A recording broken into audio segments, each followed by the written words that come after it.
for December 16th, 2024 of the Chino Valley Planning and Zoning Commission.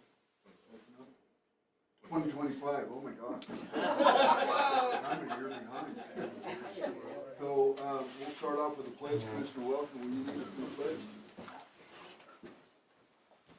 Pledge allegiance to the flag of the United States of America and to the republic for which it stands, one nation, under God, indivisible, with liberty and justice for all. Thank you. And I'm going to say a blessing over the prayer tonight. We've got lots of people. Take your hats off, please. Dear Lord, we come to you tonight to say thank you for the opportunity to serve our community. Please help this commission to gain understanding of this project that's coming before us tonight. Help us to gain wisdom and discernment and clear direction from the information that we receive. In the name of Jesus Christ. Amen. Amen. All right, thank you. Can we all silence our cell phones, please? Staff has got a presentation that they're going to make this meeting tonight. There is no action going to be taken tonight. This is a study session. Our job here tonight is to gain as much information about this project as we can. And so the staff will do a presentation. The public will not be given any opportunity to speak because it is a study session. And our job is to listen and learn and ask a bunch of questions. There will be a zoning meeting in January 5th, if I'm correct, 2026. I gained my year back. And that's when you folks will be able to have an opportunity to speak and offer input and ask questions. So it's a good opportunity for all of us to find out about this project. It's interesting. So if you guys will take it away, that would be great. Cool. Alrighty, I'll direct your guys' attention to the screen. So, as introduced, well, I guess, so my name is Will Denji. I'm the Assistant Director for Development Services, and this is essentially the point of contact for this project as it moves forward through this process. The intention of tonight is to essentially set up for a primer for January 6th, 2026 for the public hearing, in which this item will be considered for recommendation from the commission on. So overall, you're here for the Perkins Airfield project. So I'll kind of just start right into it here. So the request before the town at this point is a zone change of approximately 390 acres. The original request came in at 360 some change after they did the full survey with right-of-way road with dedications that may have been out. It ended up being around 390 acres. It is currently single-family residential 2-acre minimum, SR2. The entire Perkins Ranch received that designation when they annexed into the town many decades ago. So the rezone is, the request is to AR 36, so it's agricultural residential 36-acre minimum. Within the AR 36 district, they have the allowance to apply for a conditional use permit, a CUP, and their intention here is to establish a private airfield and associated aviation-related uses. Just an item to note here as far as process, the state of Arizona mandates timelines. These apply uniformly to all zone changes and conditional use permits, regardless of project size or complexity. We have heard feedback that we're slamming this in here really quick. The fact of it is they applied for this back in November, I believe. Sorry, she has it here. Actually, I think it was the end of October. Yeah. We follow our standard timeline that takes, I think it's 89 days to council, and that 84 days to council. That's for all any sort of entitlement requests like this. State mandates that we have to stick to this timeline every single project. So I just want to put that one out. So we do have a timeline for every single month. If you submit your project by a certain date, it will be heard on a certain planning commission and council date, and we have steps along the way as the staff of things we have to do, agencies we have to notify, neighbors that we have to notify for a neighborhood meeting, a public notice that has to go in the newspaper, posting the site, that kind of stuff. That is this whole process. So they came in and they got on one of these cycles. So no matter who comes in or what they do, it's the same time frame, just different dates depending on what your submittal date is, That's across the board. across the board. And that again is mandated by the state. That is mandated by the state, yes, sir. Alrighty, so what is this? Airfield versus commercial airport. Again, the idea of this meeting is to start just giving some good information out. The proposal that's in front of, or will be in front of the town in January is for a private airfield. It is not a commercial passenger service airport. There is no TSA, there's no airline terminals, no scheduled commercial flights. Their flights are all going to be off of visual flight rules, so VFR. There's no tower, and then there is no competition with the Prescott Regional Airport. This is wholly a training and general aviation focused. So where is this? So this site, it's kind of hard. We don't have a specific parcel number at this point because the Perkins Ranch is over 4,500 acres. So this 390 acre area is approximately 6.5 miles from the intersection of Perkinsville and State Route 89. So if you travel down this wonderful road here that you're not dodging potholes or anything like that, you're gonna pass the shooting range, turn off here, the 9/11 Memorial, and you're gonna keep going.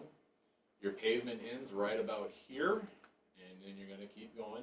You're gonna cross the wash, keep going. This is the road into Haystack. You'll keep going.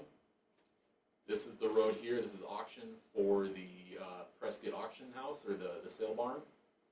And you'll keep going, and then this is Forest Service Road 318. Perkinsville here is on the red, so that run starts going north, like if you're heading out to Williams or Jerome or wherever, and then the 318 is the narrow gauge that'll take you up to directly to Jerome. And that is where the project site begins, and it's 390 acres right around there. So what are they proposing with this airstrip? So this is a phased development.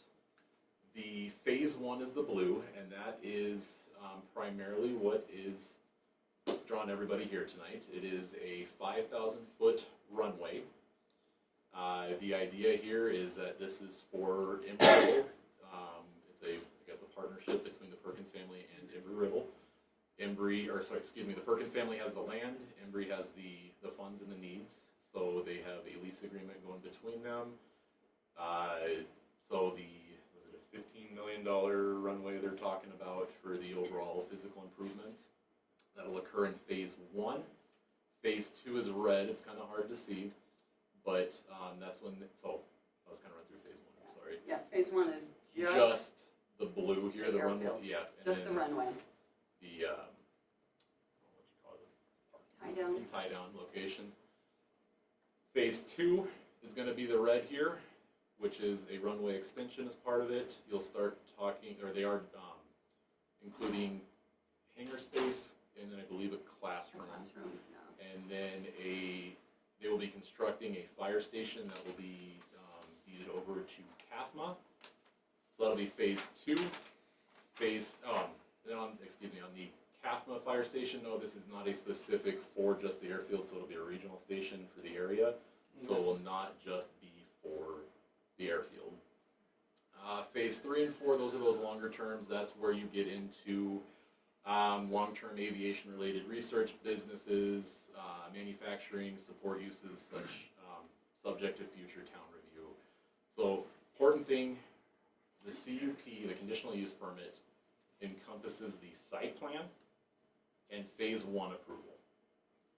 Phase 2, 3, and 4 will have to return to town council for consideration to assess impact or XYZ, whether it's road improvements to Perkinsville based on traffic impact or Right. So for like phase 3 and 4, we don't know the uses, the companies, so we don't know what potential impact there would be. So when they decide what they would like to have there, they have to come before council. We'll know it as staff, and we'll do some analysis on traffic flow, if they're changing types of aircraft, which they have not brought that forward. If they're going to be assembling parts, it's all gonna be avionics related. And so each phase, after phase one, has to come back to council. So right now, we're just looking at the airstrip. The two planes that Embry has put forth as part of phase one is a single engine Cessna and a double engine Diamond. It's what's currently being flown right now out of the Prescott Airport. The idea is that this is pulling traffic from the Cottonwood-Clarkdale, or more the Cottonwood, airfield or airport. Their intention is not to abandon Prescott Airfield. They will still fly out of Prescott, and then they will begin doing their touch and go operation at this location. And then as that develops, that's where the phase two, phase three, phase four comes into play.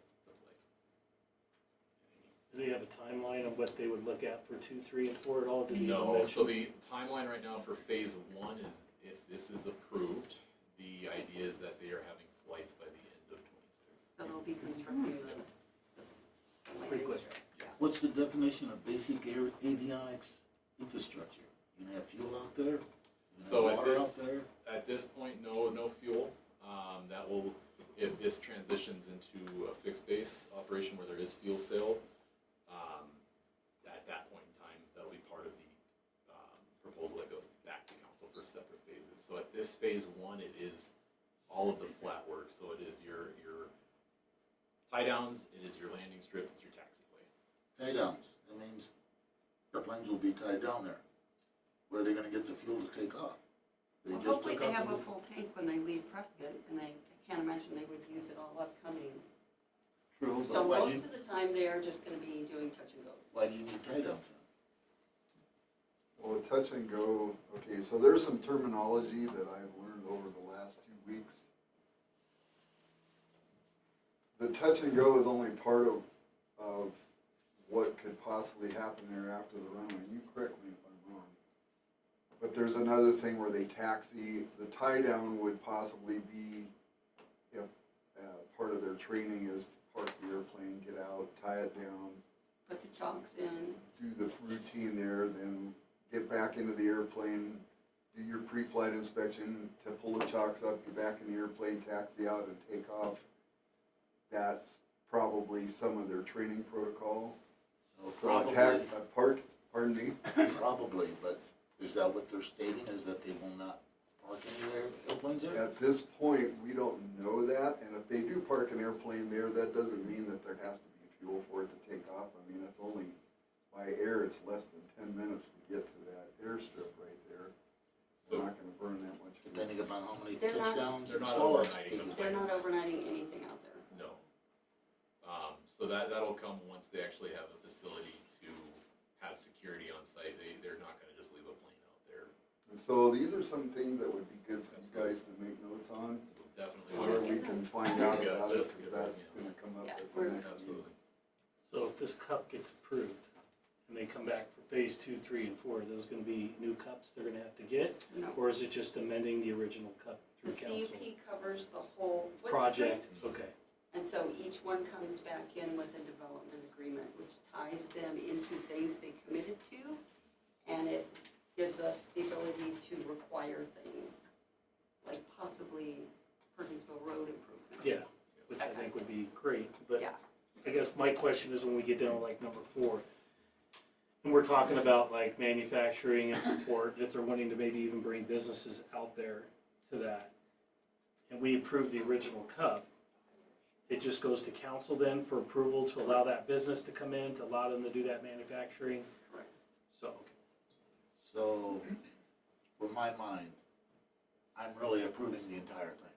You're approving the whole If I approve it. footprint.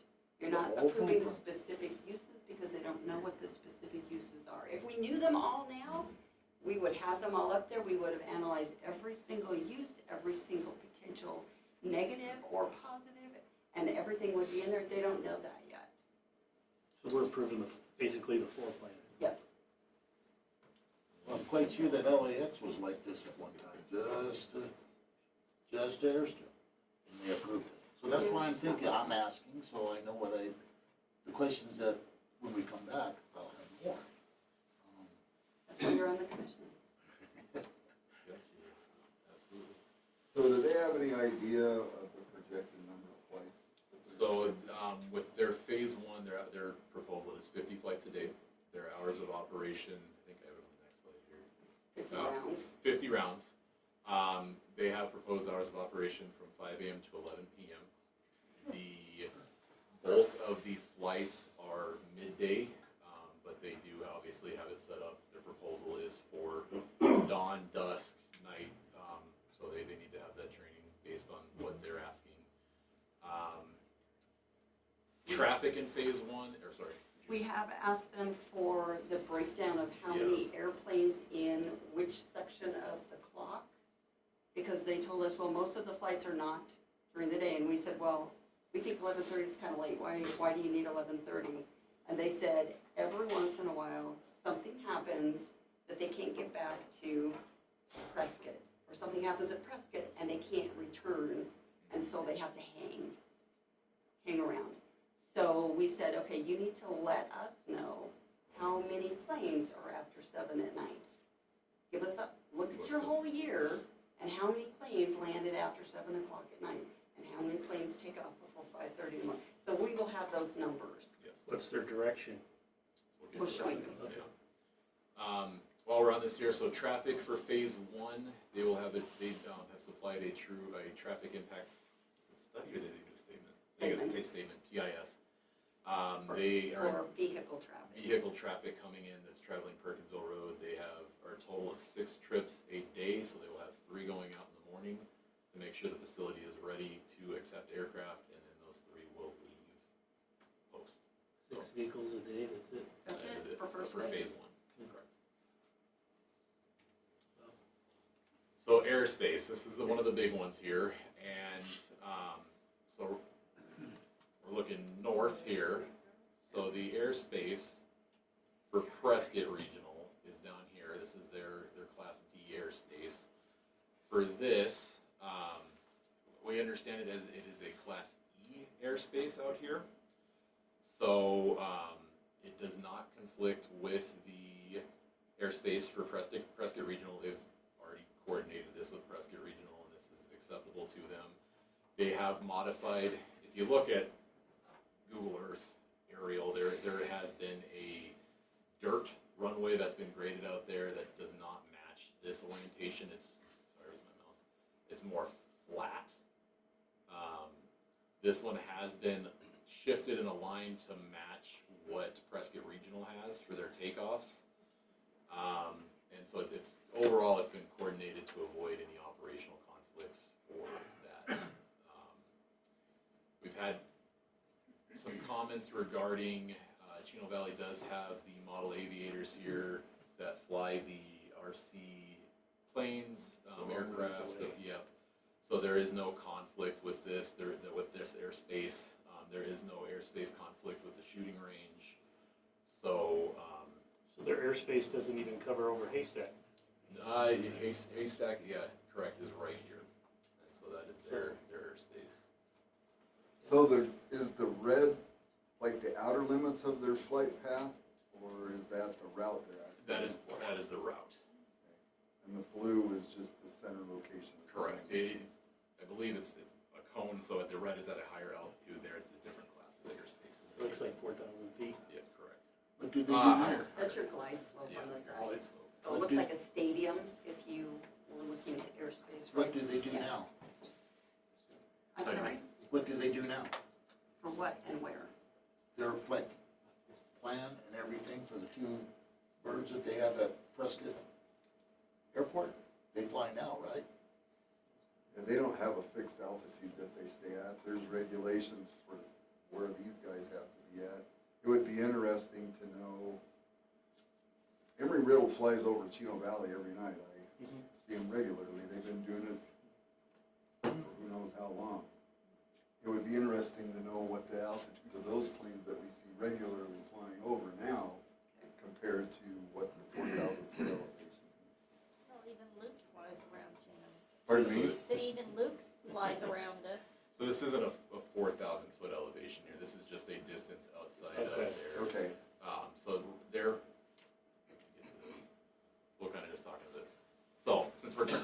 elevation, their flight pattern itself that they're gonna be coming in primarily is your green. So this, you've got Prescott Regional down to the south. The idea is that they come in at almost 7,000 feet here, 69, 25, 57. They fly this route, which this will be their primary. This is usually in line with their winds. They come in, do their land, whatever they do on site, and then they take off again, whether it's just a bump and go or they get off. They would run that route there. That would be their touch and go route. And then once they are done, they'll depart back to Prescott. The secondary route here is if winds are different. They would run a left-hand route here, touch, do whatever they need, and go, and then their departure would ultimately be to the northeast. We don't have a breakdown of what the prevailing winds would dictate. If you projected a year, how many, what would be the percent that you run this route versus your secondary route? That's something they could provide us based on Correct. the Prescott It has Airport. been asked already. So they're overall proposing 50 flights a day. We've kind of covered this already, but hours of operation proposed is 5:30 to 11. It's 5:30 a.m. to 11 p.m. They essentially have designated this route to avoid developed areas where practical, which a lot of these routes you're going to have. Most of this land is owned by the state along with the Perkins family in their loop. You do have ancillary, or you do have adjacent owners, specifically to the southwest in this area over by the auction barn, and then most predominantly up here in the northeast, where you have, correct, and then you have, I believe the closest residence developed is right about here. And so. That's the Wells family, I believe. Correct. That's ranch has been Forever. Forever. And there's a couple across the road in the blue section, a couple ranches right up in Yes, there as I well. keep losing my cursor, sorry. Yeah, up in this area here, we do have some. But predominantly, these routes are not over developed areas. So they're running at about 2,000 feet? What's that? More than that, it's, That's above sea level. Usually with airplanes, it's not above land. So if you take 6,900 feet, and we're at about 4,900 feet. about Yeah, so 2,000 feet. their routes are, as they're, if they run their primary loop, they're hitting 6,900 feet. And then they come down to, I believe the runway is Yeah, 49. Okay. And so they run that cycle. still ways up there.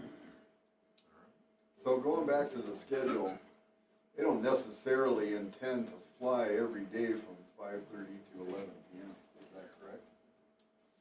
They have 50 flights within those hours. They can, but are they doing that every day, 7 days a week? I believe they do propose a 7-day-a-week operation, yes. But the 11 o'clock at night is not gonna happen often. That's why we asked them for their numbers based on what they have done in the prior year. So we'll have actual data and we'll look at what they've done and we will assume they will probably have the same schedule here. What's this do to Forest Road 318A though, off of Perkinsville? Is it gonna close it off to access to the public? So I don't believe that is the case. We've actually found out through this whole process that they own wholly 318A. Mhm. Yeah, It's they not do. even a legal road. Yeah. So, there's no intention of closing that off. Okay. Any other questions on this? Good.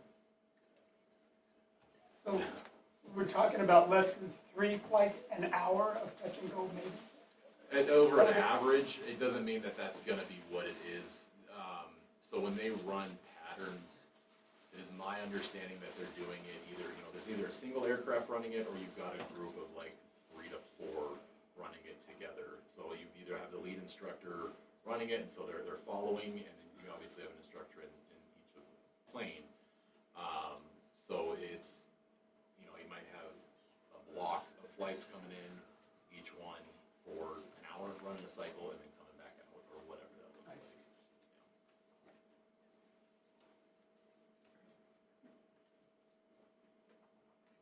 Okay, so based on their, yeah, thank you. So their flight operations phase one, it's 10 to 20 students at any single time through the Cessna 172 aircraft. Their operating hours, 5:30 in the morning to 11 at night. Daily training for certificate courses, private pilot 60%, instrument, commercial, single, multi, CFI, I don't know all these acronyms, I apologize, CFII. Anticipated flight activity is a max of 20 landings plus 20 takeoffs per hour, with an average of 50 landings, takeoffs daily, 300 a week. So that is a 7-day operation. 6-day operation, excuse me. Is this an expansion of what they currently do? At Prescott? Mhm. I honestly don't know. I don't think so. I think they're relieving pressure from Cottonwood, and they struggle to get the touch and go clearances because there's so much other air traffic at Prescott Airport. So they can take off pretty easy and they can land, but trying to get the touch and goes there is hard to fit in between all the other aircraft. That, I was just questioning why they're doing it. You know, it sounds like they're expanding if they're doing that much. That's what they are doing. There you go. Okay. Yeah. Well, and, okay, so I've done some research on the Clarkdale Airport, and there's quite a difference in numbers over what Clarkdale's saying that they experienced. That's why it would be really good to get their volumes. Let's go on to this, that 65 DNL, is that 65 decimal noise level contour, is that what that means? So that would be, oh, sorry, let me back this up here. So the picture itself, let me, made it look nice for a second, and let's actually look at it here. So your DNL is essentially, I believe it is 65 decibels average day-night across the board. So this blue is your average for 65 decibels, like that is what is going to be occurring in that area. That 65 decibels for phase one extends, so I'm going to back up one more time here. This is if you're running their predominant pattern for that, this loop, the green loop, this is what the noise pattern would be for that loop. So an average of 65 decibels at a maximum distance from 3,268 feet from the edge of phase one runway. And then the red is the 70 decibel average across the board there day-night. The blue is essentially where FAA says you do not want to build houses. So within this area, so that would extend 3,268 feet from edge of red runway. You don't want to be living in there, and then it obviously increases as you get closer. Businesses, different story, but you don't want to be having a house within there because there is impact. Can you make that smaller so we can see more of the area around that More of noise zone, more land? That's a static picture. yeah. Okay, so the reason I'm asking that is because the Buddhist Institute's not too far from the right-hand side, if I'm not correct. Yeah. We're not working there. on maps for that. Yeah, so that would be good information to have for the meeting. So you said the 65 DNL is for the green, and then you have another blue. Now, the blue is the opposite route. So it would be, you'd essentially take, Flip it. mirror it, yeah, to the left. So you'd extend 3,268. It's just Off the edge of that basically a runway. whole bunch of hills and open land right there. Yeah, so I mean, a lot more visual information would be great for that. meeting. Absolutely. Yeah, we're working on a couple of things that show the elevation of the ground and where's Haystack and where's the Buddhist and where is the closest house in relationship to the airstrip. So we're working on that. It takes a little bit longer to do. Our new GIS person is putting that together for us. So, let's just say this thing got approved, what is it doing for the town itself? What's the benefit? Okay, so let me back up. I get the benefit in phases 2 through 4, this benefit right now, because who knows how long those will take to develop. Is there, like in the airports, when they fly over a runway or do whatever, they get charged a fee. Is there an opportunity for the town to gain some revenue just off of the airstrip, or? Not as a private, the town or the municipality would essentially have to own, operate, construct the airfield for that benefit to be received. So there's no opportunity at this point with just the airstrip for the town to gain any revenue? Correct. What's the opportunity in the future? Point of sales. You got businesses that will pay sales tax for manufacturing, you got fuel tax that'll be Yeah, done. if they do a fixed base operation, there'll Road be fuel improvement. sales, Yeah. there'll be a mechanic there. Plus a fire station, which would be. That would be good. Yeah, when they talked about, did they talk about road improvement, or was that something we discussed with them? So we discussed it as part of ultimately when the impact happens on traffic. So phase 1, 3 trips a day, in and out. Yeah. That's not an impact. But you bring in, some new tenant out there that's gonna be pulling in jobs, people, 100 trips or whatever, then they gotta pay their fair share. Can- Okay, they gotta pay fair share. Yeah. We can't designate, what's that fair share? Can we pave it all the way out there? Can we switch that dirt to asphalt all the way out That'll past be Hasty part of the Road? negotiations on phase 3 and 4. Cause that would obviously help solve the problem of the washout of Perkinsville Road. We could get some decent construction in there. And I know what it's like, I hunt out Haystack, I know what it's like when it's muddy and snowy on that. Right at that T intersection, it's nasty. We're having those discussions with them right now. So they are anticipating us going to be asking for this Yeah. at later phases. So It is a private road though. Yes. Part of County it's road. private, and some of it's. 318's private, but the Perkinsville's county. Chino, Actually, some of it. so And that's, it's ours not. is So It's city or town, it's No. not county, county starts right there at the end of at it. the once it hits outside town the limits. cattle guard, the Yeah, cattle once guard. it But hits the so cattle guard. essentially, once But it's- pavement ends, it is owned by the Perkins family, but as part of their annexation agreement, the town and county have a shared maintenance of the road. Don't know how that happened, but that's where we're at. Is that like the Fletcher bridge still owns called? some of that? I don't believe so. Cause I thought the last time it washed out, that was one of the discussions, was he had some sort of a, I think he has operation in the gravel, Yeah, it but is that- out there, yeah. I thought I'd heard from the chief, he had some sort of an agreement that the town would do all the repairs and not him, so some old handshake deal. Sure he's got it. So essentially where the pavement ends is the end of the actual town right of way. The road of Perkinsville itself is owned by the Perkins family through Chino Valley Limits. And then as you get into the Forest Service 318A, that is owned by the Perkins family as well. But currently it's maintained partially by the town and partially by the county? Correct. By treatment of. I mean, of land. past the pavement, not just. the Pavement, pavement. correct, even though that we're, essentially the town is maintaining a privately owned. The county takes it right where it turns green right there? Yeah. That's where we take it. Yeah, It's the cattle guard. So from yeah. end of Nothing pavement before to the that. green, that's It's the That's town of town's Chino. responsibility. The town, Okay. it's the town's, Thank you.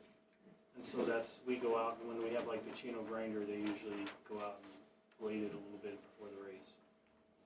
So we said there's gonna be a $15 million initial So, investment. That's, That's the university's doing that, or Perkins? so that is the cost construction estimate for the actual airstrip itself for phase 1. And Embry pays that. Correct. So the idea is Embry has the funding and then Perkins has the land. Do we get any fees for construction? Construction tax. We get lease fees, they pay lease on the property. I don't think the town sees anything. No, we don't see anything on that lease. Does this become an available airport for emergency landings for commercial flights? No, It's not, Nope. because we asked them that question and they said it is a private field, it's VFR, which is visual only. It's not gonna be equipped like a regular airport, and the agreement is between Perkins and Embry. With our approval? With our approval? Not an agreement, but the rezone and the conditional use permit. Approval.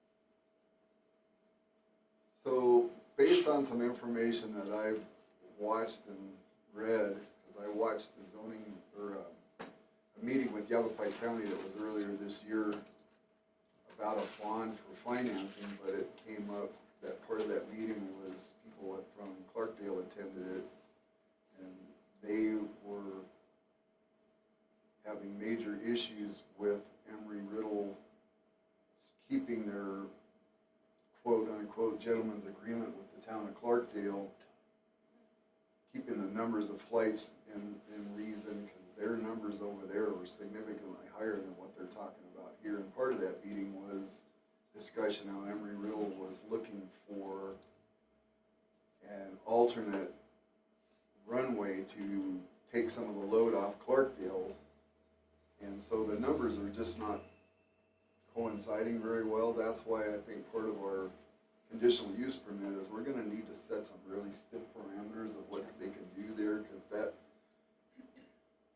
what the Clarkdale folks wanted to stop this tax-free refinancing bond for was it was their only way of leveraging Embry-Riddle into living up to their agreement with them that was not codified or written down as an ordinance or a law. And once it gets out of that realm, then Embry-Riddle is really only answering to the FAA rules and regulations that they have for the community airports around. That's why it's really important for us now to set the rules stiff in the conditional use permit, because if they don't live up to what they said they were gonna live up to, that's our opportunity for leverage, is that they violate the conditional use permit, we can go through the process of pulling that permit, which the town and Embry-Riddle probably would not want to go down that road. So that's why it's really important for us to get a lot more information than we're getting tonight at that meeting. And at that meeting, if it's not absorbable, then there's going to be possible further discussion, because this timeline is driven by the state rule, by the state law. It doesn't mean that it can't be shifted if that's what's necessary to put the town in a position of control that not only is going to keep us able to control what they're doing to a degree out there, but also in the future, because once it gets out of our control there, it goes to the FAA, and their rules are completely different from what Embry-Riddle might be proposing. Well, at your That's meeting, information that we really need to have. at your meeting in January, we will have all the Embry people that will have all of these answers. Okay, they need to come prepared for that. My questions were the same as yours, but I had one other question for them is, how do they propose to abide by it? In other words, do we have to monitor their flights? Or are they gonna be submitting to us or something like that? I mean, we can say, you're gonna only have 55 flights, that's what you tell me a day, but how do we know that? And that's a good point. There maybe has to be a log that has to be submitted every month or something, that they have to be held accountable, and it gets audited, or we put somebody out there 2 or 3 times a year. If you're a pilot, you have to log all that stuff in, and these You are do, but students, they don't and they're have trying to to. get hours in, so they have to log all that. But they don't necessarily have to disclose it. Does it have to be submitted, and to who? Well, we can ask that as a condition of That's what approval I'm, you for know, the in other CP. words, they can say how many, we can say, yeah, that's good, but we really have to Yep. be able to enforce it, and that means there's gotta be a process. So they need to come prepared to provide us with a process. Well, on the pattern, in other words, with the green and the blue, where are they coming from? It is the area where it shows the airplane coming in. Beyond that, back towards Prescott or wherever, is it Paulden? I mean, is it over civilization, or is it over No. desert? Or Primarily, land? that's the Deep Well Ranch in Perkins Land. You're gonna be flying over Grant Creek. Everything that's east of Chino Meadows, they're gonna come up probably straight up all that open land south of town. Open land. So based on this is over, I believe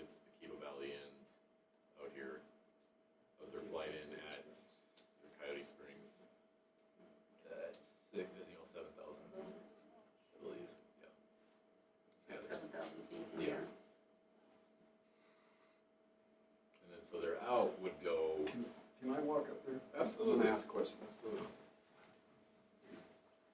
Out goes where? Sorry, out would go, well, To the left, to the left, at an yeah. angle. So is this the sale barn? Yes, sir. And this is Haystack? Yes, sir. So the Garson Institute is back over right in here? yes? Right here. Okay. Yeah. And so Coyote Springs is down here, this is the back side of Coyote Springs here. Or that. The Chino one Valley. area You're right, that you're juts right. out in there. Yeah. And so this land out here is basically empty at this point, but it gets closer to places that are occupied. But it's, their alternate route actually flies over the corner of the sale yard. Okay, just wanted to make sure I knew what I was looking at there.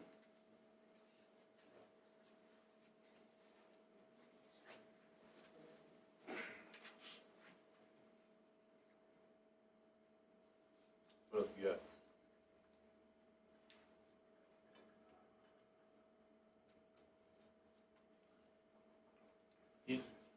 You mentioned the 36 acre earlier, This, yes.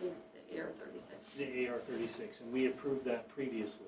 Yes. A couple months ago. And is that already in effect for that area? Because I think you started out by saying it's currently zoned for residential 2 acre. Yeah. Correct. How come it did not get switched to the AR 36? Because we didn't zone a specific piece of land for Okay. it. So We they haven't created the applied zoning district. district. Okay, That's the what you district, mean. So okay, the- I the got you. History on AR 36 is we had it, and then nobody was zoned AR 36, but that district to rezone to got rid of it under the 2013 general plan.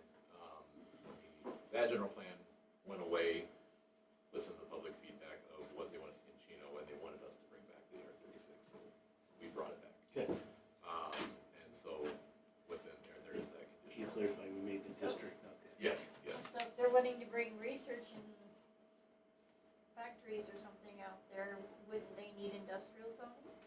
So it'd be part of the conditional use on this, so that's why we're considering the footprint, that floor plan. So it's, if that's something the town wants to see out here, you know, is this the business park that didn't happen on town-owned land? Is it viable organically out here through private? That's part of this discussion too. While the use is specific in there, you know, it's gonna be, you know, X business. It is not a specific tie down. It's could X business locate out here, and if so, council, is that something you're interested in? So just to recap a little bit, first we have to take the 2 acre zoning and change it to R36, right? AR 36 is. Okay, AR 36. At that point, that makes it possible to do the conditional use permit. Yes, sir. And then the conditional use permit agrees for the site location and the actual first phase of the runway. Correct. That's in the conditional use permit, plus what other things we decide we're gonna tack on there to keep the Conditions. noise and the traffic manageable. And then everything after that, it has the possibility of being there because of the conditional use permit, but the town council has the authority to approve or disapprove what they bring forward. Correct. Is that correct? You are correct. And it's interesting that if somebody put a manufacturing firm out there, Perkinsville Road would have to have a drastic facelift because it'd rattle anything you built apart before it got to the highway. That would fly it out. Pardon? Let you fly it out. Well, at that point, you'd have to have a bigger runway because the plane is in there. So that's where that development agreement does come in. So whatever that impact is on traffic, on the road, that's where they get tied into improvements on Perkinsville Road. And so for the foreseeable future, the airstrip is what's gonna be there with the possibility of other things showing up. And then, correct me if I'm wrong, but anything that goes vertical, meaning anything but the airstrip and a flag at the end of the runway, that's instantly requires the fire station to be built out there Yes. before anything else gets done. Is that correct? That is correct. I don't know that a flag would, but if you have a structure. Yeah. Well, they have a windsock. Yeah. Oh, gotcha. That's what I was getting away from. They gotta have that, so anything after that, Yes. any building of any type that goes there, the fire station comes first.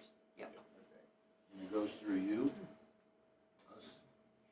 Or does it go wouldn't to the through company? you. It would come through staff, and then we would analyze it, and we would make suggestions for conditions, and then it would go to council in a development agreement, which is a contract. So it's a possibility if they put research out there, they could bring in, like, develop experimental planes and test drive them, or fly them in and out of there too? In the future? It would be possible, but Not like. I don't think it's likely because the runway isn't really designed to do that. I mean, that would even be kind of tough for the Prescott Airport. Well, and the primary use of the runway is Embry with training their students. They paid for it, so they want to use it. So the split of usage that we understand it as is 80% of the air traffic is Embry, and then 20% can go to that private end on that. So whether it's somebody who wants to, fly into their business or whatever that looks like, and then fly out from there instead of traveling. So you see like these little big electronic or solar powered little private planes that they're trying to come up with now. That was something that would require a lot of air. Again, transporting that type of technology out there in the back of a truck on that road is in the future. Especially when they can just take off out of their backyard. So I can understand what I'm considering. I'm considering the entire site plan, Yes. or am I considering just the airstrip? You're considering the entire site plan Okay. and phase one, which is the airstrip. And the thought in my mind of all the possibilities that they are asking. Yeah, which would have to go before council. Yeah, the safety there is they gotta come back to town council. Yep. They can't just keep moving forward without approval. So all they're gonna get out of the conditional use permit, Is the runway. the way I'm seeing it, is the runway and the use of the runway, plus the site is available for further development if somebody chooses to spend the money on it. And then anything that happens after the runway has to go back to town council for approval. Unless fire department is out there, maybe they can do search and rescue practices and stuff. Well, Because we met, when I lived out in Buckeye, we had just a crop dusting airport, it was just dirt, it wasn't even paved. And one weekend a month, the paramedics would, in search and rescue, would come out with a helicopter and practice lifting gurneys so that they didn't swing or something, and that had related with the fire Private department. airport? Yeah. They told us fixed wing only. That's how it's gonna be conditioned. so CAFMA would love to get basically a free fire department out there, built to their specifications. So that was our initial, in our pre-application when this project first came forth, CAFMA laid that out there, and they absolutely will build. Would they it. expand their fire district from there since they have a station out there farther east? Have they mentioned that at all? CAFMA? No, I don't know exactly how the fire district works with CAFMA. I know it's you don't just get annexed in by default. No, but I know like they normally will not go outside their district for something. But you can There's pay been- you can pay a fee. I You believe- can pay a fee, yeah, but I'm thinking of some of the accidents and some of the things we've had out Perkinsville Road over the years that they will not respond to. Right. And you get Lifeline going out there, or the deputies or the police officers that drive out there and are doing their first aid. Just curious if pushing a station that much farther out east, if they would That's a consider good- that's a expanding their good fire question district for a us. little farther east. We'll ask We'll CAFMA ask that them. question. Absolutely. My understanding was that that filled in that gap between what they currently have and this space. That was my understanding, but we'll confirm Because the that. closest station's the one at 61 on 3 North would be the closest one. Yeah. And then if the road isn't improved, does that shake our fire department trucks apart? Well, the idea is that they have a station out here so they don't have to drive out here. Yeah, they'd have to improve the road some probably to just build out there. Yeah. I got a lot of experience on that road. Question, you brought up, if we don't vote to approve or disapprove on January 5th, we want more information. Does that affect the timeline being penalized? Us being So penalized? we've set the timeline in motion by this. So we've already set it on the train, so if the essential motion is to continue or more information or whatnot, that does not, we don't get, No in trouble with the penalty. state. Okay. Yeah, Okay. Just wanna make sure I yeah, think you guys. it can't be administratively caused. But if there's stuff that you want, Yeah, then we need to know that, so we can ask them for that information, because it does take a bit to gather that from them and to get, because we're asking them for specific drawings. So we, so if there's specific things that you want to see, let us know, we'll get that for you.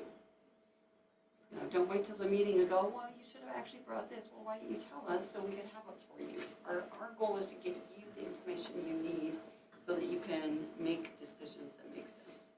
we get you the facts presented and you guys are, you can make the best educated decision that you can, recommendation for council. And then council gets to go play politics with us. Who came up with the idea of phase 2, 3, and 4? Was it Embry-Riddle? Was it Perkins? Was it the town? Not the town. It would have been, I'm assuming, more Perkins probably, since that's ideally, their land that they're taking in. But I'm sure it's probably mutual. Somebody spending 15 million on an asphalt strip. I'm sure they would like to see some return on that eventually. But maybe a good thing. Could be. Who knows? I think they'll get an instant return as soon as they start using it. They're really up against it for places to do this. Well, it's better than the solar farm they wanted to put out there. There is some positives and there's negatives, just like every blasted project Yep. you see here. Can you recap all the things we asked them to provide for us?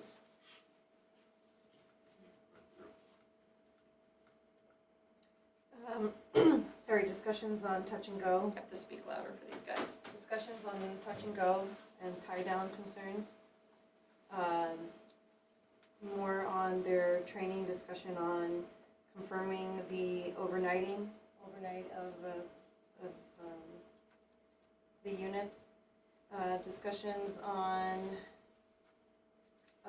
flight patterns, the number of flights in the evening, discussions on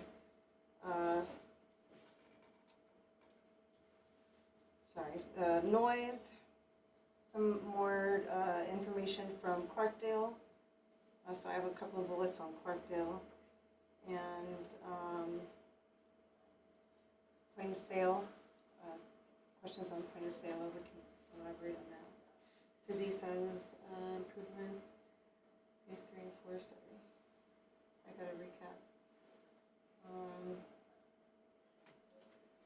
I have altitude of existing flights over Chino Valley, Clarkdale's numbers of flights per day, more discussion from them about road repairs, numbers of flights each day, how to control and manage that.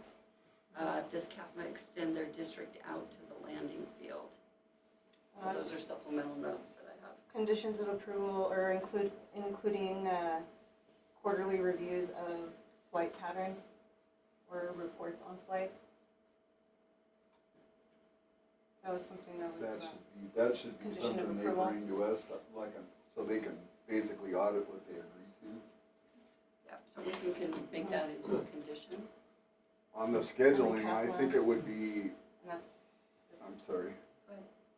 I think it would be important that as part of that schedule, we would know how many times at night they expect to be landing at 11 o'clock, how many times a year does that happen? Correct. What's the daily schedule? They said in the wordage that you guys brought forward tonight, that most of the flights will be in the middle of the day. But they do night flight training, I mean, Yep. that's just part of the deal. They fly over Chino Valley every night doing night flight training, cut the motor, stall in the dark, scare themselves a little bit, fire it up and fly around. It happens over my house every single night. And so that would be information that we would really want to know, accurate information, not guesses. Right.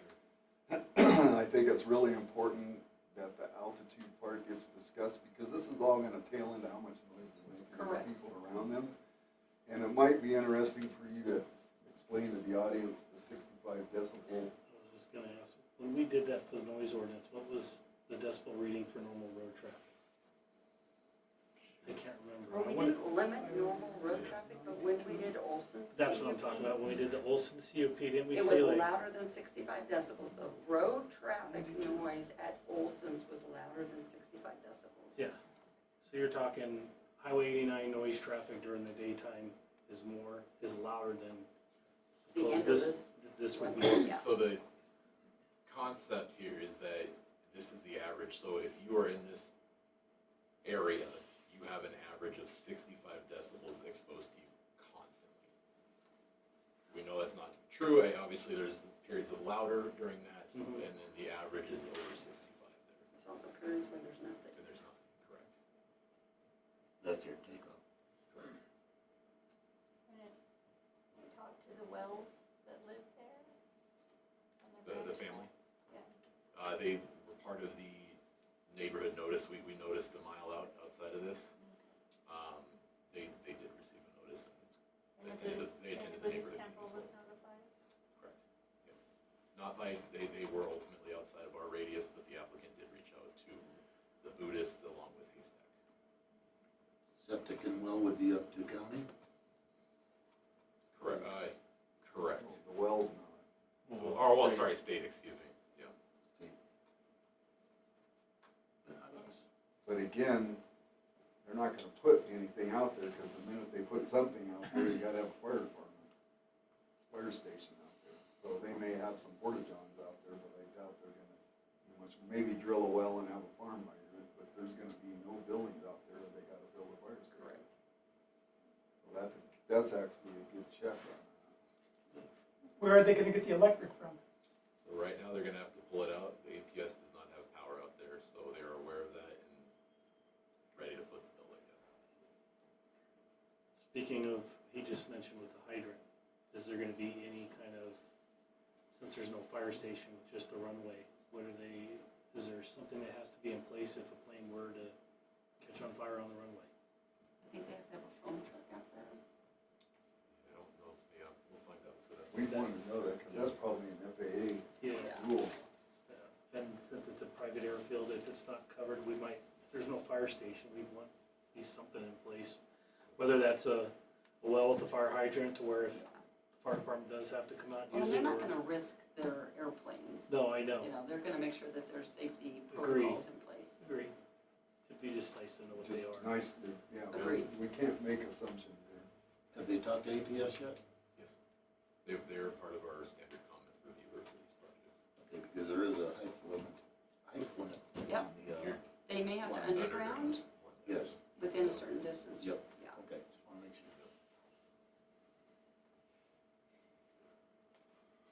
So if you think of anything in the next week or two, send us an email. Have we seen anything that looks like they're going to light the runway for night? Or is it just gonna be a pad touch and go? No, so they'll light it, so A we- real we'll runway. condition it as far as, you know, what FAA requires for safety for the strip itself, the VFR, will be lit, and then anything outside of that the town ultimately can control will be dark sky.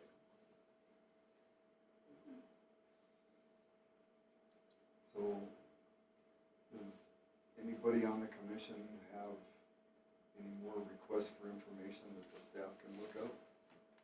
I would like to know if, Seligman and Baghdad have ever been considered, and if they're not gonna use those two airports, why not? They're both in good.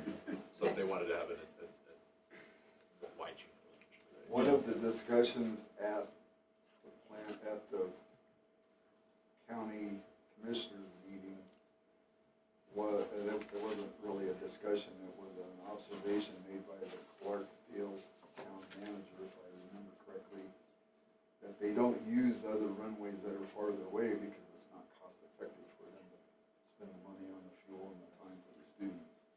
And Emery Riddle's answer to that was pretty ambiguous. They said, well, our job is to get the student, to get his diploma. They used a different phrase than that, but that's what it amounted to. And so we have to plan out their education, and when you're flying, things aren't always locked down, which is a true statement. But being a business person myself, you want to control your costs as much as possible. That's what helps you be competitive and make money. They're not going to send people 30 minutes farther away than they can get away with because of the fuel and of the time and money that it takes and the less flights they get in a day. That's their deal, is they're expanding so much that they're scrabbling to build facilities at Embry-Riddle in town. That, by the way, that bond did pass. The county approved to issue that bond tax-free. And so they were already mostly done with some buildings and partially done with other ones when they did ask for this tax-free bond. So they're expanding, that's their deal. Apparently there's a nationwide shortage of pilots, and a lot of training schools are just going as flat out as they can. So that's why the numbers for this thing is going to be really important, because they don't match Clarkdale's numbers at all. Also, every pilot, student pilot, and licensed pilot, they have to keep track of their hours. They have to have a certain number of hours in to be licensed for certain type of aircraft, so. Yep. And every year they have to keep doing that. They don't get to just get their license and go, okay, I'm good, and in 20 years, you know, get in the airplane. It doesn't work that way. So it is a constant Could you send me that activity. presentation that you just gave us? Something with the maps and stuff? So the idea here, if there's, you know, we're wrapping up here, staff reports will be essentially posted, our goal is tomorrow, as long as everything works out. Try to collect as much we can answer from tonight between the next 24 hours, and then ultimately any holes that we have from tonight to January 6th will be presented during the January 6th meeting. A lot more overhead mapping. We anticipate that. Yeah. Tonight was just to help give you enough information so you understood what the project was. The staff report will have a lot more details. Will audience have the At the chance public to- hearing, they'll have the opportunity to speak. Tonight is just, Let me address that just a Yes. tiny bit. So, just for you folks that are sitting here, when the public meeting comes around, anybody here been to a zoning meeting in the last 4 or 5 years? Okay, well, you guys already know the rules. So I'm gonna give you an advanced speech that I usually give at the meetings. You're gonna get an opportunity to speak. You're gonna have to speak on what the item is that we're talking about in this particular case. In that part of the meeting, it will be this. You're gonna get 2 minutes. Yeah, 2 minutes to state your case, and 3 minutes. 3. 3 minutes. I was trying to. I'm looking at the. I know. You messed me up. I could have cut the whole thing short. Anyway, you're gonna get your time to speak, and anybody that's been to any zoning meeting that this group has participated in, you know that you'll get a fair shot at speaking. But once you're done, unless there's extraordinary circumstances, you will not be allowed to come back up and speak after your 3 minutes is done. And I'm anticipating this meeting being very crowded, a lot more people than is here tonight. And there's gonna be lots of comments. I'm going to assume most of them are gonna be, we don't want it, because that's usually how that goes here. Those are all noted. You're gonna be asked to not be repetitive. If 3 people get up there and say we don't want it, and you do choose to speak, the wise thing for you to do would be to get up there and say, I agree with what those folks say, I'm against it, and be done, because I make good notes and I keep track of all that stuff.